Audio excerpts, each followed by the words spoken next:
लाहौर दे इलाके हरबंसपुरा विच ताज बाग U turn दे नेड़े खौफनाक ट्रैफिक हादसा। तेज रफ्तार गड्डी फुटपाथ उत्ते चढ़ गई। हादसे विच कार सवार 4 अफराद ते एक राहगीर जांबाग। ट्रैफिक पुलिस के मुताबिक जांबाग अफराद विच 15 साला मुजम्मिल, 18 साला नुमान, 20 साला अब्दुल रहमान, 17 साला फुरकान ते 19 साला जुनीद शामिल।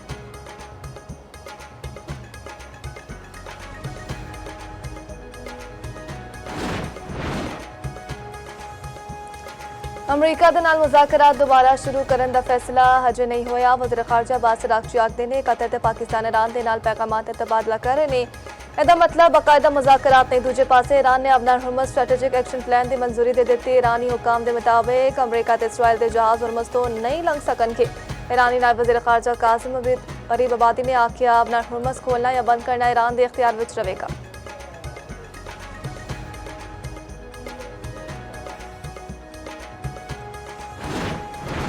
बड़ी छेती में अपना हुर्मुज़ नूं अमरीका का इलाका करार देने का ऐलान करांगा। अमरीकी सदर डोनाल्ड ट्रंप का न्यूयॉर्क विच तकरीर नाल खिताब आखिया महंगा फ्यूल बर्दाश्त कर लवांगे पर ईरान नूं एटमी हथियार हासिल नहीं करन देवांगे। अमरीका ईरान नूं इक़्तिसादी तौर उत्ते सख्त नुकसान पहुंचाएगा। ईरान उत्ते हमले के फैसले उत्ते कदी माजरत नहीं करांगा। जदों सानूं लोड़ पई ते नेटो ने साडा साथ नहीं दिता। ट्रंप ने यूएस इब्राहिम लिंकन की तवील तैनाती उत्ते खदशात मुस्तरद कर देते। अमरीकी सदर का आखना है तैयारा बरदार मेरे जहाज की 260 रोज़ा तैनाती तवील नहीं। इस जहाज की जगह एक और तैयारा बरदार जहाज तैनात होगा। वज़ीर जंग ने भी जहाज उत्ते हालात खराब होने की रिपोर्ट्स मुस्तरद कर दी। ईरान जंग विच तेल ते गैस की कीमतां घट रखना पहली तरजीह। अमरीकी नायब सदर जेडी वेंस आखदे ने ईरान नूं जोरे हथियारां तो रोकना दूजी तरजीह है। ईरान की सूरत हाल फितरी तौर पर गैर यकीनी है। ईरानी बाज़ औकात किए गए वादियां की पासदारी नहीं करते।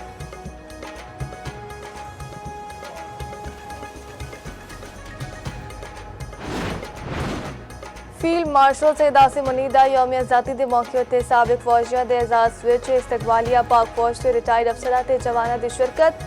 ISPR के मुताबिक फील्ड मार्शल दा साबिक फौजियां की गिरा कदर खदमात को खराज तहसीन।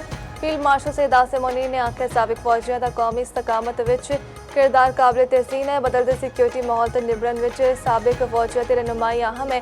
साबिक फौजियां दा पाक फौज की कयादत उत्ते मुकम्मल एतमाद का इजहार।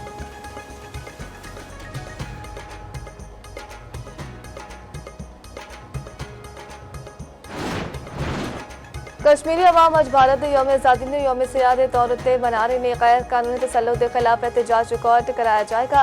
कश्मीर मीडिया सर्विस के मुताबिक कुल जमाती हुर्रियत कॉन्फ्रेंस की कॉल उत्ते दुनिया भर में मुजाहरे होंगे। एहतजाज रोकने लई मोदी सरकार के ओछे हथकंडे श्रीनगर समेत पूरी वादी नूं छावनी विच बदल दिता गया।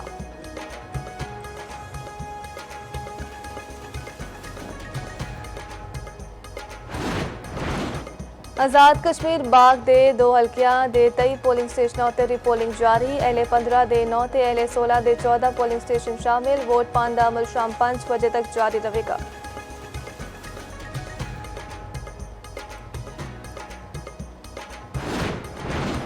कसूर विच पुराने लारी अड्डा मॉडल बाजार विच शॉर्ट सर्किट के बायस खौफनाक आतिश की अग ने वेगदे पूरे मॉडल बाजार ने लपेट विच ले लेता। रेस्क्यू के मुताबिक कई दुकानें जल गई। करोड़ों रुपए के नुकसान का खदशा। रेस्क्यू टीमां ने अग उत्ते काबू पा लिता। कूलिंग का अमल जारी।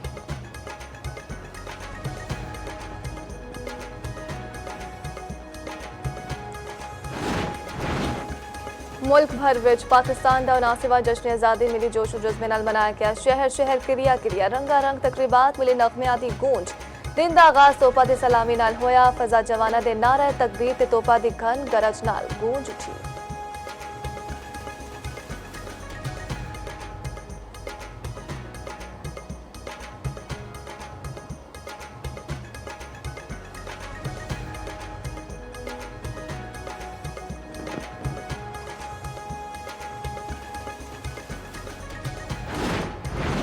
इस्लामाबाद डी चौक विच यौम आज़ादी की रंगारंग तकरीब। वज़ीर दाखिला मोहसिन नकवी ते स्पीकर रियाज सादिक की शिरकत। कौमी परचम लहराया। अल्लाह अकबर के नारे भी लाए। पुलिस के मुताबिक चाको चबंद दस्तियां ते शानदार मार्च पास। लाहौर विच वाघा ते गंडा सिंह बॉर्डर उत्ते जश्न आज़ादी की पुरवकार तकरीबात। अवाम की बड़ी तादाद विच शिरकत।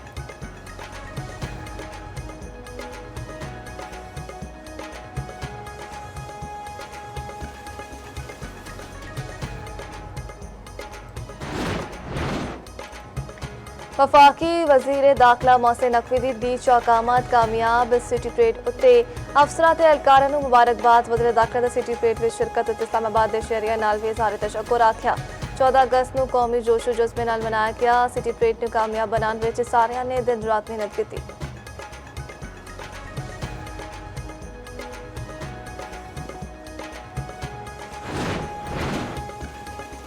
पाकिस्तान दी इलाकाई अस्करी बालादस्ती बहाल। भारत दा पाकिस्तान नूं तनहा करन दा मनसूबा नाकाम। मारूफ अमरीकी खारजा पॉलिसी माहिर डैनियल मार्की दा भारती न्यूज़ प्लेटफॉर्म दी वायर नूं इंटरव्यू आख्या। पाकिस्तान सऊदी अरब ते तुर्की दे दरमियान मुआहदा इस्लामाबाद लई वड्डी कामयाबी है। पाकिस्तान दी दिफाई सलाहियत, माली पुशपनाही ते इलाकाई असर रसूख वधेगा। हुण भारत नूं फौजी कार्रवाई या सरहद उत्ते खतरनाक इकदाम तो पहले कई मरतबा सोचना पएगा।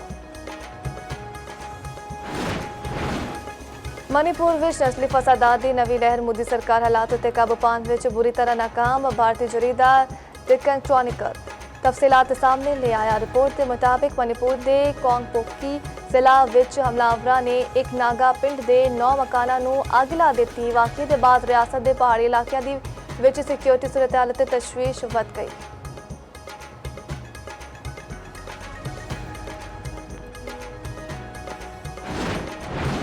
हॉकी वर्ल्ड कप दा रंगारंग मेला अज तो हालैंड ते बेल्जियम विच सजेगा। इफ्तिताही मैच विच पाकिस्तान ते इंग्लैंड आमने सामने होणगे। 19 अगस्त को पाकिस्तान दा जोड़ रिवायती हरीफ भारत नाल पएगा।